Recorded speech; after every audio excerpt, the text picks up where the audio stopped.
excruciating surprise in 3, This 2, is 1. The Real Brian Show. Yeah, welcome.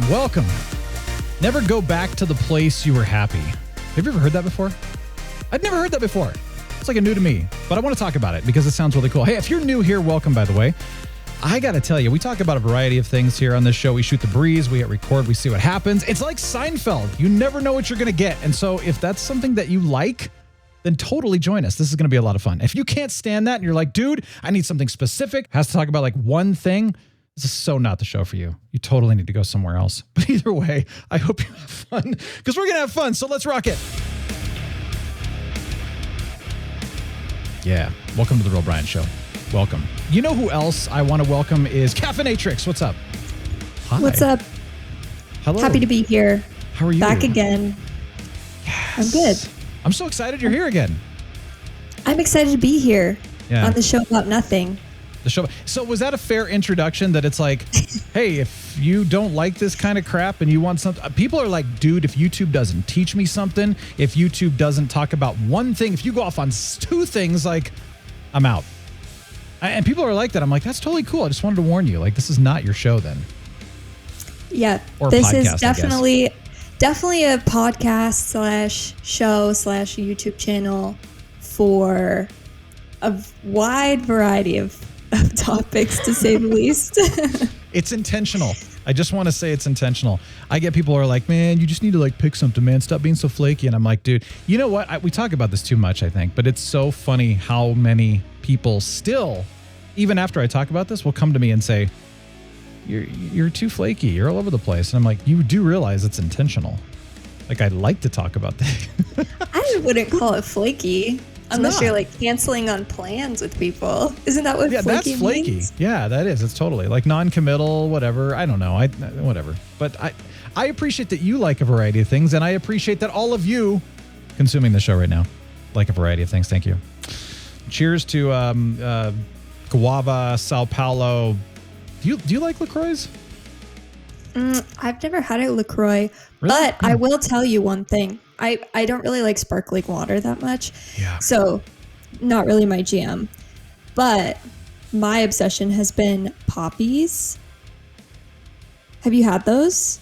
It's like a prebiotic, like little soda drink, and they make alternatives to like sodas. Like they have Dr. Pop, which is a Dr. Pepper alternative. Yeah. They've got cola. They've got lemon Sounds lime. Good, though. I guess which would be like awesome. Right. Yeah. They've got cherry limeade that I've yet to have a Poppy that tasted bad. Wait, so this is a probiotic soda alternative drink. So it's got the sugar and it's got other like soda like, but it's probiotic, like a kombucha? Kind of like kombucha. Yeah, okay. I think technically it's prebiotic. I'm not quite sure what the difference is, but I'm pretty sure it does the same thing. But they're delicious. Yeah. They're like decently healthy for you, I would say. I enjoy drinking them. They make my stomach feel better. I'm into the postbiotics. Those are the best ones. Yeah, exactly. Or the antibiotic. Wait, no, no, I hate antibiotics. The antibiotics?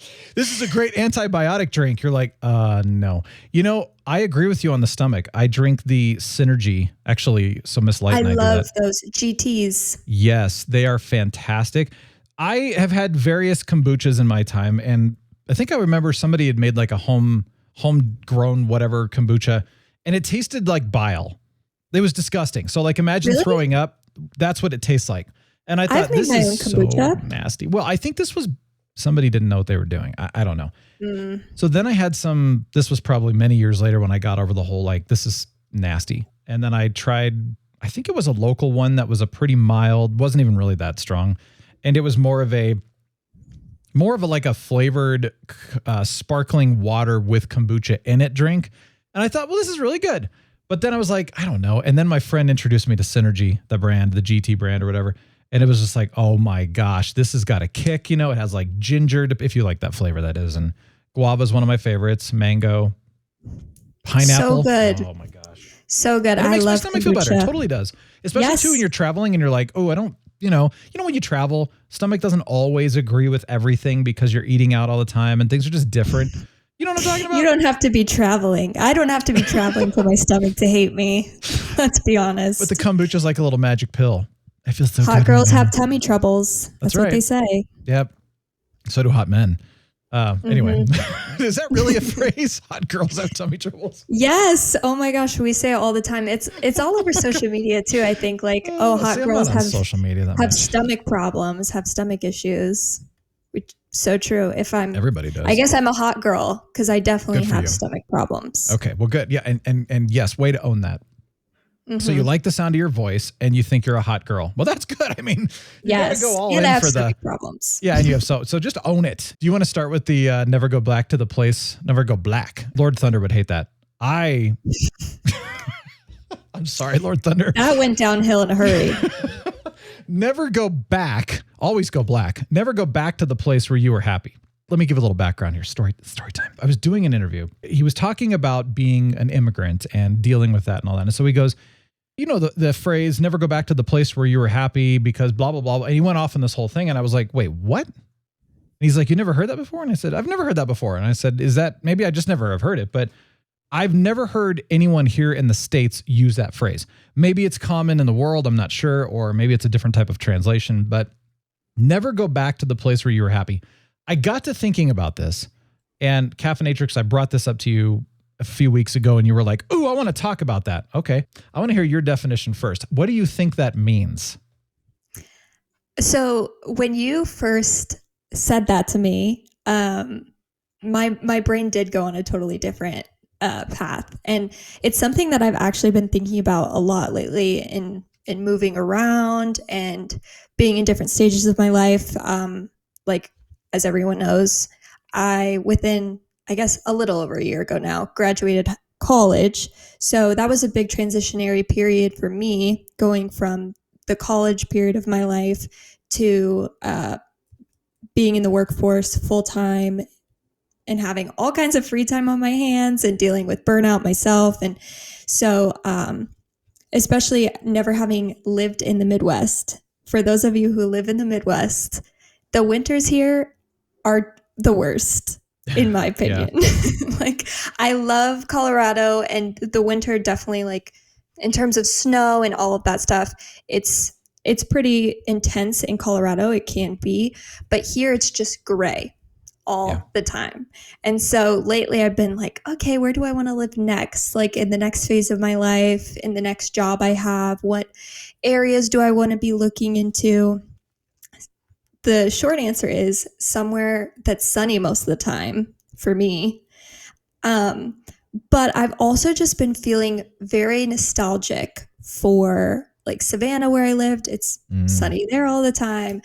Very nostalgic for Colorado and just being a Coloradoan, especially when the Nuggets were in the playoffs or whatever. You don't watch basketball?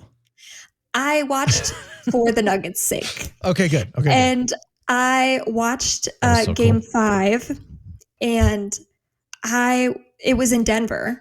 Yeah. And I was looking at it, and I was like, oh my gosh, I just wish I was there, like, with my fellow Coloradoans. Yeah. And I was really missing, like, that camaraderie and just all of the nice people and the whole vibe of Colorado. And I was like, oh my gosh, I really was feeling nostalgic for it and wanted to go back. It really made me miss being there. I understand. And so I wasn't even there that day. Oh, yeah. I was in Vegas and I was watching it on TV and I'm going, oh man, I wish I was there right now. But I was there for the Golden Knights victory the next day for the Stanley Cup. So that was nuts. But anyway. Nice. I bet that was fun. That was really cool. But anyways, in thinking about where I want to go next and even thinking about Colorado, I'm like, I love Colorado. I would love to go back someday. I'm very happy when I'm there.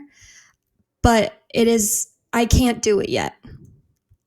My story and my life outside of the state of Colorado is far from over. If I ever were to move back, it would be many lives later. Or maybe I'm settling down or something. And so when you pose the question to me, or the saying, more like, which I didn't know this was a saying, never go back to the place that you're happy, I took the route of, I'm constantly pushing myself out of my comfort zone. So if you're constantly seeking the place that you're happy, or you will be happy. You're constantly adventuring, you're looking for new opportunities, and that's kind of how I view it. If I go back to Colorado where I know I'll be happy, one, it'll never be the same, but two, I am just doing what makes me feel comfortable, and I'm not pushing myself to be uncomfortable once I become comfortable, and therefore I'm not growing as much as I would be. So that's kind of like my thought process with that. Yeah. That makes sense. That was a very long-winded. No, that was good. I appreciated the story because it was good the illustration was actually very helpful, and you're actually right on the same track as this. It's you're not off, because you were saying you thought you took it differently, but actually you took it exactly what was intended. I was probably not explaining it correctly.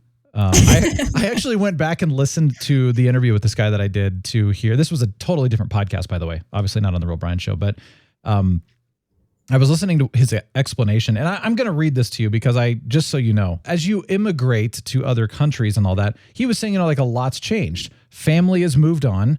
If you move forward, you go without baggage and preconceptions. But if you go back to that place where you were happy, you go backwards, just like you were talking about, Caffeinatrix, And so his whole point is that you have a tendency to expect people and things to be exactly the same as it was when you left, which of course it's not going to be. But you think that because that's what you remember, right? So expectations are high. You're likely not going to be able to meet those expectations. And so his whole point was to move forward and love what you have right now and love also what you had in the past, but realize that wasn't the past. So that was his explanation in the interview that I had. And I loved that because I got to thinking, how many people have I known throughout my life, especially, and this is something you're going to see more and more, Caffeinatrix, especially since college, which is really interesting. You go to college, you have that really, you're forced into a very tight-knit community in college. You're all doing the same thing. You're all living in the same phase of life. You're all, you're together, right? And so the problem you run into is that when you go forth out of college, that disappears, especially today. Now, maybe 50 years ago, I don't know. Communities, maybe that didn't happen. I don't know. I mean, I feel like even when I was out of college, it was kind of like it is today, but I feel like even in the last 4 years, it's gotten significantly more individualistic because of the COVID effect and everything. And so I feel like when you get out of this common situation or common whatever phase of life you're in, everybody tends to kind of drift apart. But then you go, man, I really miss that. I miss what it was like when I was doing that. I have a friend who, moved out where we're at right now, and he has been desperate to go home and he talks about the glory days. And he's just like, man, I just want to go back. I just want to go back. That's all it is. It's going to be great because all my friends are there. My family's there. And, I'm just going to go back to the way it was. And I'm like, it's never going to be the way it was. Like you have this, there's no way. Or like, this is something I don't know if you hear this or not. Maybe with your parents or whatever. I hear this all the time. Music of our pasts. So like, I feel like people listen to new music until they hit a certain stage of life, and it's usually not very old. And then that's it. Everything after that year is bad. And then everything before that year was fantastic. It's like, but I hear it with everybody. It's like, depending on what generation, music died after the 50s, music died after the 70s, music died after the 90s, so on. It's just like, come on, guys. Mm-hmm. Like, there's so much good new music out there right now, which we might have to talk about new music later, but or same with like movies or TV shows or anything, fashion. I don't care. You name it. Somebody gets stuck in a certain phase of their life, certain age, and that's like they stop growing, and that's it. And and it's a mental, emotional thing. And so then they start going back and saying, I wish it was like the old days, or I would be happier if I went back here, or whatever. But I hear it all the time. But the reality is that going along with what this guy said, that's not true. You will not be happier in the past. You will not be happier where you came from. You will not be whatever.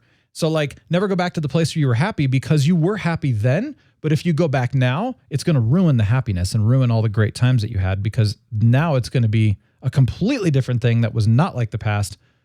I feel like I'm like preaching to the choir now or beating a dead horse here, but I just see it all the time and I hear it all the time. And so it was fascinating for me, and it was interesting to kind of go, I have really good memories of certain times of the year. I have very good memories with my cousins. I've talked about them on the show last year. We've kind of lost touch.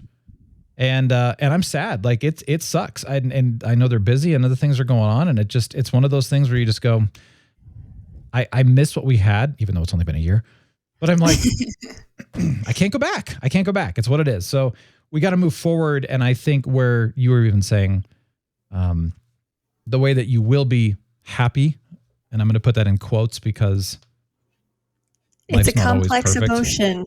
Yeah, and life's not always happy. You can be, you know what? You can choose joy. I feel like you can choose joy regardless of the circumstances, but you won't always be happy. So if you move towards choosing joy, then the only way to do that is to continue to move forward. Be content with where you're at, love what you had, and look forward to the future. I feel like that's the only way. Otherwise, you will be disappointed. If you stay in the same place also, you're kind of stagnant. At least I kind of feel that way. I look at a lot of the people who are from our hometown anyway, who have lived there their whole life and they haven't ever left. And I'm like, oh my gosh, you guys are just like missing out on life, and that's their life choice and that's totally fine. But I was listening to a podcast. I think Steve Carell was the guest. Nice. And he was talking about his departure from The Office, and which I'm wearing the shirt, by the way. Oh, I love it. I know, I noticed it earlier. Yeah. But he was talking about his departure and why he didn't stay for the last couple of seasons. And it was because he was starting to feel too comfortable. And that's usually what makes him leave shows. Like, I think he was on The Daily Show or something before The Office, and he left that as well because he was feeling comfortable and he knew that he needed to push into a new opportunity that made him feel uncomfortable in order to grow. And so I think about that a lot, and I'm like, okay, if I feel myself getting too comfortable in a job, it's like, okay, I'm enjoying this, and I will sit and enjoy it and take my time there. But I know that as soon as I become too comfortable, I'm no longer growing. I'm becoming stagnant. I'm becoming just okay with everything. Versus if there's so much new, I guess just new things going on in your life, you're moving to a new place. Like, all of those are new experiences you're seeking out, and you'll grow that way. That's a really interesting point. When you get to a point where you go, it's time to move on, then I think that's a clear path. It's obvious. But I think a lot of people, they move on and they leave so much. So like I never mention names. We had some friends that they had to move. They had to get out. There were all these, oh my gosh, we can't live here anymore and everything else. And they kept explaining that the reasons why they were moving. And I was just kind of like, well, where you're going isn't going to solve any of those problems. Like they were talking about how bad the traffic was, and they were going to a city with like 5 million people. And I thought, traffic's going to be a lot worse. They're like, this doesn't make any sense, And so all of the reasons they were given were kind of like, okay, well, I mean, whatever. You're going to do what you're going to do. Apparently it's the right thing to do. Now, all they do is complain about where they're at and say, we wish we had never come in the first place and wish we had stayed there.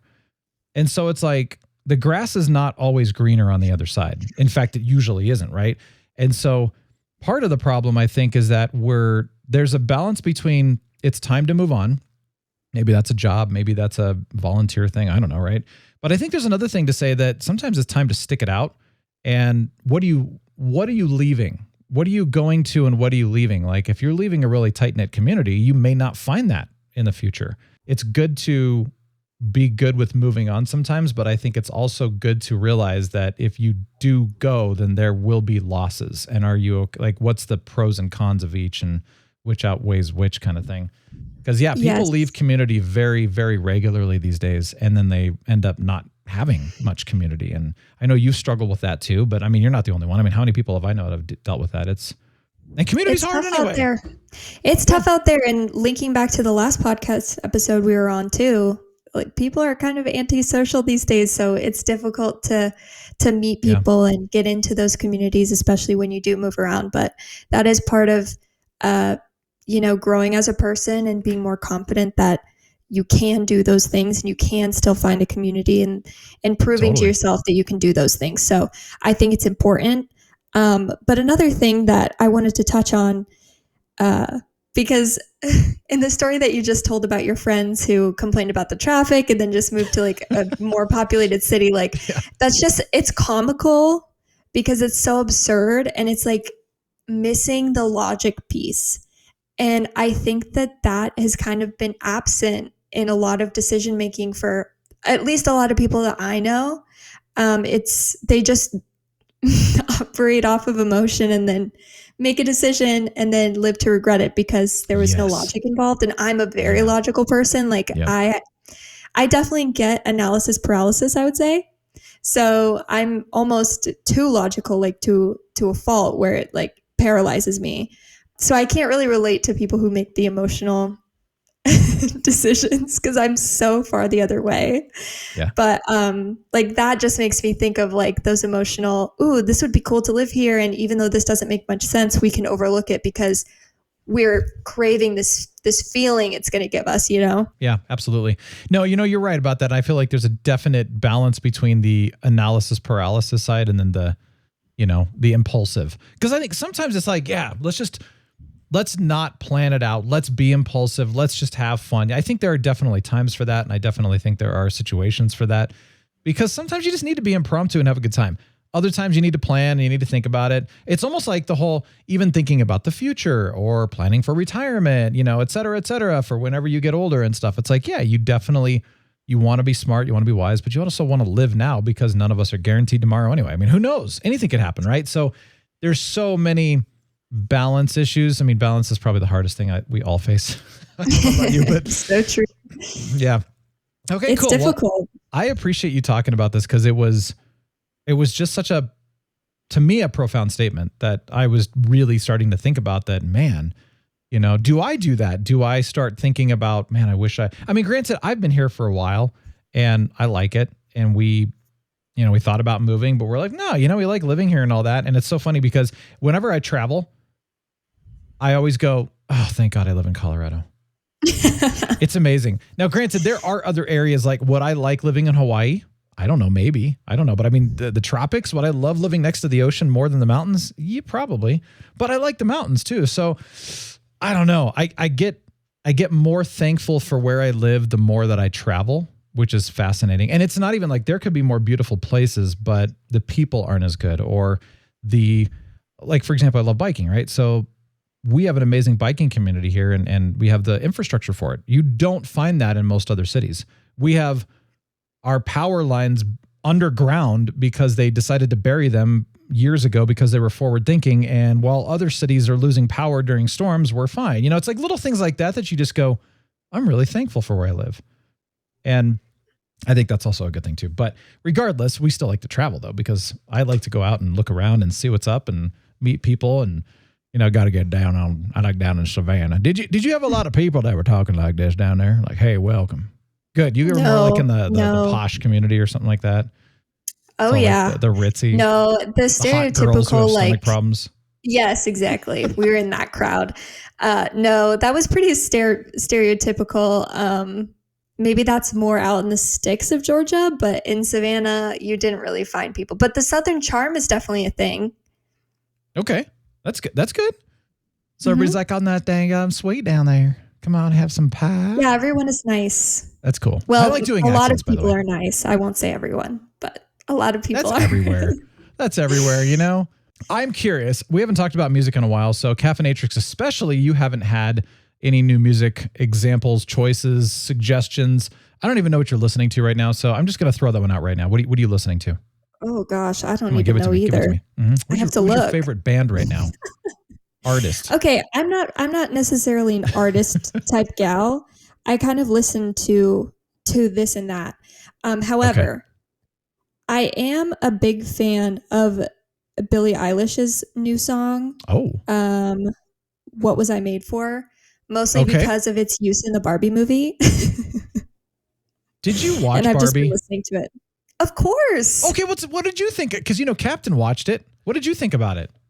So let me tell you, my coworkers and I, ever since I started working there, when we were all kind of first starting to get to know each other more, they would have conversations, like random conversations, and pull me into it. And a lot of those random conversations had to do with toys we had growing up for some reason. And they were like, oh, did you have Barbies? Like, blah, blah, blah. And I'd be like, yeah, girl, of course I had Barbies. I had the Barbie hotel. I had the Barbie minivan. I had the Barbie cruise ship. It was lit. That's awesome. My brother and I had the best time. All those Barbies had places to be. They're staying in hotels. They were going in the cruise ships. Yeah. Yeah. Was it they had the best time. Did you have like the Total War Barbie, you know, where it's like massive battlefield and tanks and everything like that, and she's all dressed up? And did you have that, the fatigues and everything? No, it was more posh. Okay. I would say. Like Savannah. Yeah, okay. Yes, exactly. Yeah. Hot girls. Hot girls. So because we talked about that all the time, I brought it up and I was like, do you guys want to go see the Barbie movie? And so I rallied the troops and we all went to see the Barbie movie. It was 4 of us, the 4 girlies from the office, and we all dressed as a Barbie. I went as 90s Barbie, mall Barbie. Oh, nice. Do you have pictures? Mm-hmm. We do have a picture, but I haven't seen it. We took a picture at the movie, but it wasn't sent to me. Somebody needs to send that to me. I got to see this. So I went as 90s mall Barbie. One of my coworkers went as pastel Barbie, where she wore like all pastel clothes. Another one, she never called herself this, but she wore a lot of black. So we were kind of like, is she going as goth Barbie? I don't know. Totally. We'll see. Sure. Why not? Yep. And then another coworker of mine, she went all out in pink and wore a bright pink jumpsuit and pink fuzzy Birkenstocks. And it was an iconic look. Only to find out that in the movie, they had a whole part of the movie where all of the Barbies were dressed in pink jumpsuits that looked exactly like the one that my coworker wore. Nice. And I was like, how did you know? But it was a great time. It was a very fun night. And we very much enjoyed the movie. We didn't know anything about the plot going in, which I think was true for a lot of people. So there was definitely a mix of many things. There was laughs, there was contemplating life, there was musicals and dance numbers. It was a wild ride, but I enjoyed it. Glad you liked it. You know, his take on it last week was that he loved it. There were some agendas in there, but it was fun. And, you know, because we talk about agendas a lot on the show, that, you know, I go in wanting entertainment and, you know, I don't mind learning something, but after a while it's like, okay, keep the opinions to the political rants and keep the, you know, entertainment to the entertainment and stuff like that. I have not seen it, so I can't really say for sure, but he was mentioning that it's there and that if you're sensitive to it, you might not like that, but otherwise it's really good and it's really funny. It's got a good story and some good messages and stuff, which is good too. It was good. I did hear what he said. I listened to that episode of the podcast and I'm coming for him right now. We're fighting. We officially have beef. Okay. Just kidding. We actually don't, but bringing the gossip to the Real Brian show today. I would agree. It kind of was preachy. Like it had maybe some agendas, but a lot of people are like, oh, it's like the war of the genders. And my take on it is that it's not so much that as just, it kind of highlights some of the struggles that women have had throughout generations and years, and all of the expectations that society has, and at the same time like uplifting women for the things that they can do. And I think for me, playing with Barbies as a kid, I was like, yeah, they're just toys. Like it's your imagination, you know, you're creating a whole world around them. And while that is true, I think that there's a motorcycle gang going by right now. Hey, is this that motorcycle gang? Yeah, every time it's like we've talked about this. Yep, they go by. So if they do drive-bys or anything like water ballooning and all that fun stuff that, you know, gangs do. Not that I've seen, thank goodness. Okay. But there's a water balloon they are gang really here. loud. Yeah, water guns. Oh, there is. You know, they're real happy people and everything. Pool noodles. Yeah. Here's some noodles. Yeah, love it. When we were playing, we were just creating our own world with the Barbies, right? Sure. Oh, this is so-and-so. She's going to the Barbie hotel. They took a cruise to get to the Barbie hotel, you know? Like whatever it might be. I have no idea. My brother and I would just play with them. And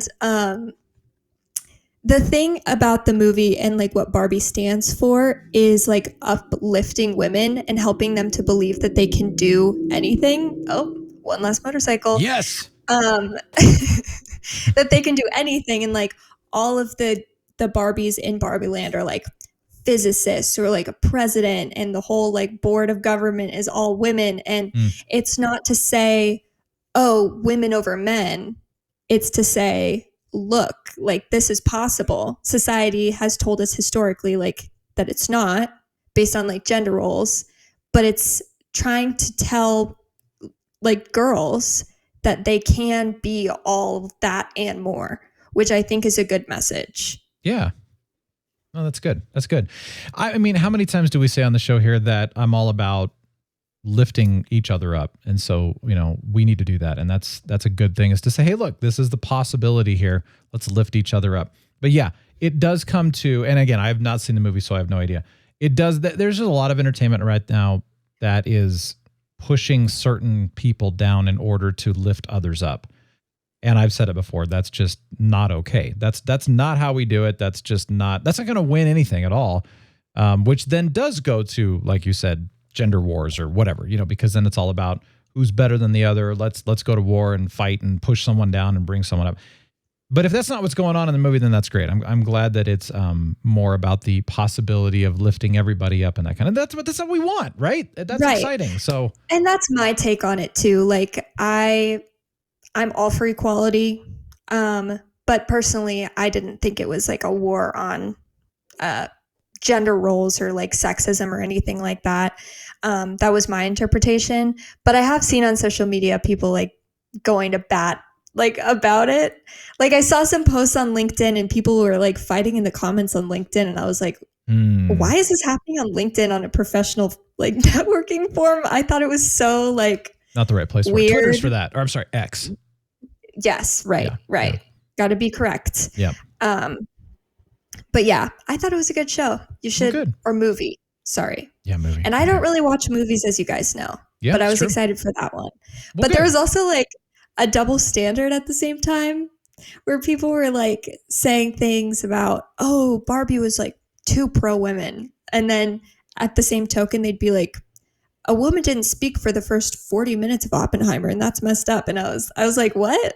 How does this make sense? People do leave it to me to know what's going on social media. I appreciate Oppenheimer, though. Think about the time. It was the 40s. And think about who would have been involved in the 40s, just like you're saying. Like, duh. So yeah. It's not Don't rewrite history, but learn from it. Exactly. They're complaining about one thing while the other one is doing the thing that they're complaining about, but they're also complaining about it. Yeah. Yeah. Double standards. You know what I love? This is something we all do this, by the way. So no judgment, but it is something we all do. We love to complain about something that we're not going to do anything about. What do you think about Very true. that? Do you ever like find yourself telling people if they come to you and they're like, oh, should I do this? Should I do that? Blah, blah, blah. And I will tell myself, or I'll tell people like, okay, if you make that decision, you're not going to complain to me about it. Like, I don't want to hear you complain. I know you're going to, because that's the wrong choice and you know it. So don't come and complain to me about it. I haven't done that as much as I've done the people come and complain all the time. And then I finally get to, because again, venting, it's okay to vent and it's okay to. There's a difference. Yeah. To kind of, sometimes you just need to talk things out, you know, and it's like, oh, I got to get the emotion off so that I can think about this rationally. And then I got to talk through it so that I can figure out a way to solve this problem, right? That's a normal thing. And that's something that I do it all the time, but it's something you got to do. It's the people that complain and then 5 years later, they're complaining about the exact same thing that they've done nothing about. And so then that's when I find myself asking, well, what are you going to do about it? Like, how are you going to solve this problem? And usually that catches them off guard and they get kind of upset for me even asking that question. But it's kind of like, if you would just do something about it, you would solve this problem and you wouldn't have to complain about it anymore. And it really is like, okay, maybe it's not an easy path, but it's a simple path. Take an action step and you're on your way to solving this problem. Right. Thanks for that Billie Eilish song, by the way. I will check that one out. And I'm glad you liked Barbie, so that's good. Yeah. We mentioned Sorry, Twitter I don't have more. No, that's okay because I've got a couple, but Twitter/X I mentioned, and I thought, well, speaking of Elon Musk, Grimes, who, was married to him, Grimes has a new song. You know Grimes, right? Yes. Do I recall you interviewing her at some point? No, I wish. I have a memory of you saying that, or was it Aurora? I've never interviewed either one. That would be cool. Both of them would be awesome. Oh, I like them maybe both. this was a dream. I have some distant memory that you said like, when I interviewed them or something like that. I've done some interviews with bands, but not either one of those. Oh, sorry, everyone. That's all right. Grimes would be cool. So Grimes, if you want to come on the show, just, you know how to get in touch with me. But anyway, brand new song from her. I love it. It's I Want to Be Software. Her music is so bizarre. It's so awesome. Like, I love that about it. It's so bizarre. But I had to throw that one out. This is actually not brand new, but I've been wanting to mention this now for like a month or so now, or two. I don't even know when it came out, but NF is an awesome rapper. It's a song called Hope. I feel like, there you go, Hope. We need hope right now. So I'm going to throw Hope into the mix. It's a great, if you like rapping, he's phenomenal. Have you ever heard him? I don't know. I probably have. I listen to all kinds of different people. It's that really, really fast rap that you just go, how is that even possible? Like, I can't even do it. I'm Special kind of skill. Special kind of skill. And then if you want something, did you know the band Shell? They were from Colorado, and it's like SHEL in caps. They used to perform. Mm-hmm. It was really cool. So they were a family band first, and it was the kid. Well, the dad sang, and then it was his kids, and it was just, they were all pretty young at the time.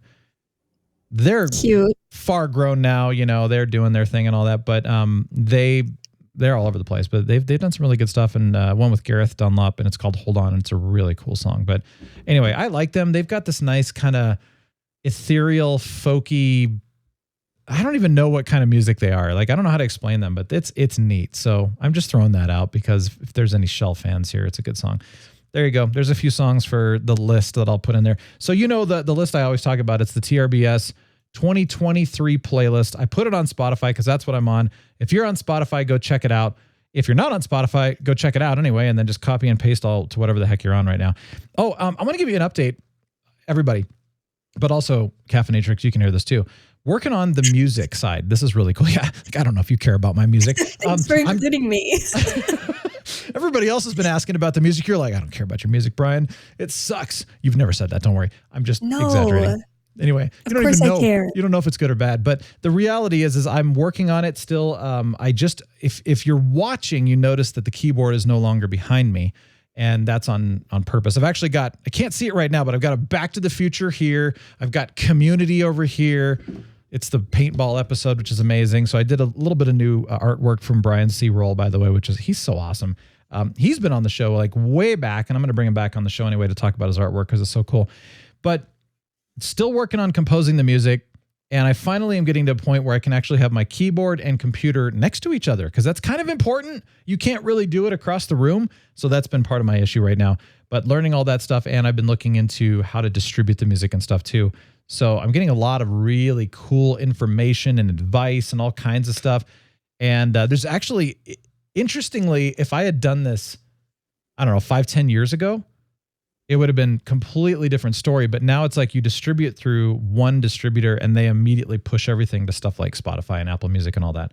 It's just auto. And then when you get paid, they handle all that. It's all like a really, really systematic kind of thing.